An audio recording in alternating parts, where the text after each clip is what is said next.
If there's one thing Donald Trump loves more than anything, even more than hanging out with Jeffrey Epstein, it's talking about how he supposedly is going to bring back American manufacturing. Here he is talking about manufacturing. About 68% of our auto industry manufacturing jobs. We're going to get them all back. We're going to get them all back. And here he is talking about manufacturing again. We're going to do something that's going to really bring back massive auto manufacturing to the state of Michigan, and we're going to create jobs like you've never seen. And here he is talking even more about manufacturing. We're also going to reclaim America's heritage as the great manufacturing nation, and we were doing that. There's just one problem, though. All of it is a gigantic scam from our con artist in chief. Ever since Trump took office, the manufacturing industry has been shedding jobs, and it's a direct result of his policies. I'm Hannah Moldavid, Deputy Communications Director for the Democrats, and your host for today. It's Tuesday, July 15th, and this is the Democrats' Daily Blueprint.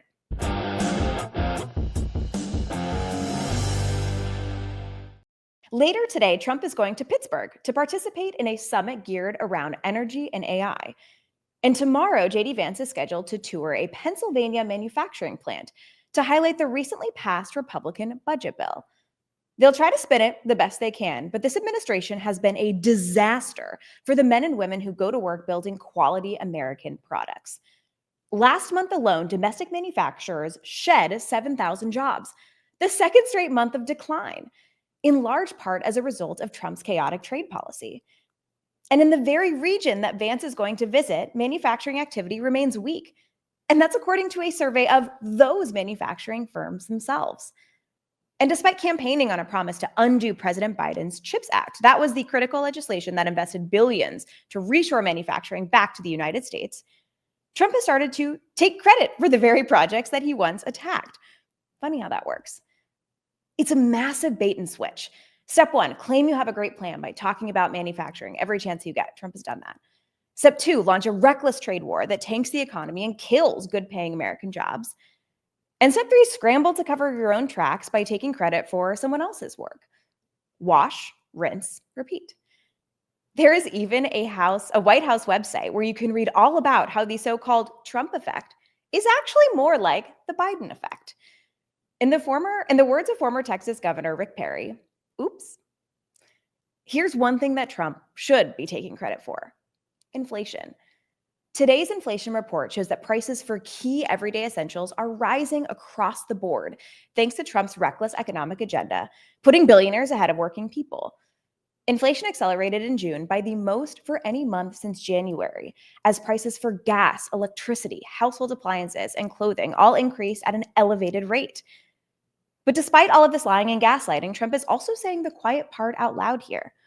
By trying to pass off Democratic accomplishments as his own, he's proving that Democrats are the actual party of manufacturing. Under the Biden-Harris administration, our economy added hundreds of thousands of manufacturing jobs, including in clean energy, advanced technology, and more. And it's not just at the federal level either. Just days ago in Pennsylvania, the same place, by the way, where Trump and Vance are going to spin their failed policies today and tomorrow, Democratic Governor Josh Shapiro announced a new multi-million-dollar project that will actually create full-time manufacturing jobs for Pennsylvanians, something Donald Trump and J.D. Vance have failed to do.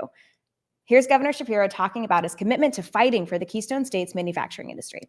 And we're going to continue our energy dominance and continue to grow energy and produce more energy in this Commonwealth, because that's what gives us more freedom, more independence, and more economic opportunity.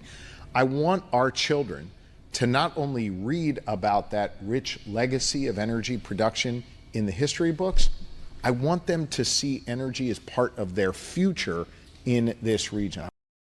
It's not just Governor Shapiro. Democrats all across the country, from Maryland to Michigan and Illinois and Arizona and New York, governors are putting their money where their mouth is, enacting the kinds of job-creating policies that Trump and Vance can only talk about.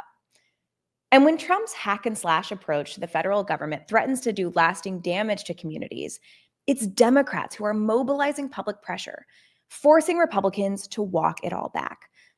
That's what happened in April when the Trump administration tried to eliminate funding for 10 manufacturing extension partnership centers nationwide. This federal program, which essentially is a central hub for manufacturers to connect with other manufacturers, it's been a lifeline for small businesses looking to expand their footprint and create new jobs. During the pandemic, it was credited with helping to save manufacturing, keeping doors open and production lines running.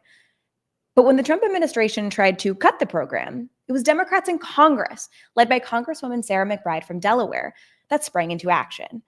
They marshaled broad support and kept at it until Trump officials were forced to reverse their decision. Manufacturing is at the core of what we believe in as Democrats, that if you work hard, hone your craft, help build things right here in America, that you should be able to provide for your family, just like the generations of Americans have done before.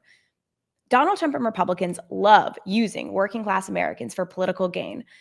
But at the first chance they get, they sell them out to billionaires and corporations who just got the biggest tax break in history. America deserves better. Our manufacturing workers and businesses deserve better. And Democrats are not just putting in the work, but investing the money. Today, the DNC announced a new $1.5 million investment in Virginia to turbocharge voter engagement and support races up and down the ballot across the Commonwealth this November. So what can you do? First, if you know someone who lives in Pennsylvania, share today's episode link with them. We can't let Trump and Vance lies go unchallenged, especially when they'll be blanketing the state over the next couple of days. And second, if bringing manufacturing jobs is something you always believe in, then get involved with a Democratic campaign near you. Go to democrats.org/takeaction to sign up for Organizing Summer, which is a new campaign from the DNC to help us invest in communities now, not just when election season starts. Thanks for joining us for this episode of the Daily Blueprint. We'll be here right with you every day at 10 a.m. Eastern on the DNC's YouTube page. Until tomorrow.